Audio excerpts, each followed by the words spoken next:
Hello ನಮಸ್ತೆ.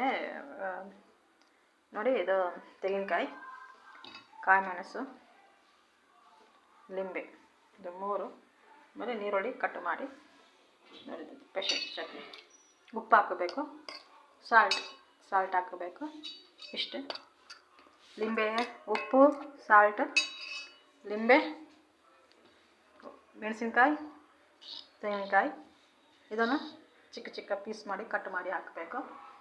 ದೊಡ್ಡ piece ಮಾಡಬಾರ್ದು, ಚಿಕ್ಕ ಚಿಕ್ಕ ಪೀಸ್ ಮಾಡಿ ಕಟ್ ಮಾಡಿ ಈ ರೀತಿ ಕಟ್ ಮಾಡಿ ಹಾಕಬೇಕು.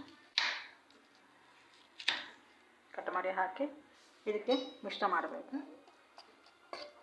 ಚಟ್ನಿ ಆಗುತ್ತೆ ಕಟ್ ಮಾಡಿ ಹಾಕಿದರೆ, ಸ್ಪೆಷಲ್ ಚಟ್ನಿ ನೋಡಿ ಈ ರೀತಿ ಇದಕ್ಕೆ ಹಾಕಿ ಇದನ್ನು ಹಾಕಬೇಕು. ಕಟ್ ಮಾಡಿದ್ದನ್ನು ಹಾಕಬೇಕು, ನಾನು ಹಾಕಿಲ್ಲ, ಹಾಕ್ತೇನೆ ಈ ಚಟ್ನಿ. ಇದು ಲಿಂಬೆ, ಕಾಯಿ ಮೆಣಸು, ತೆಂಗಿನಕಾಯಿ, ಸಾಲ್ಟ್ ಅಂದರೆ ಉಪ್ಪು, ಇಷ್ಟ ಚಟ್ನಿ, ವೆಜ್ ಚಟ್ನಿ.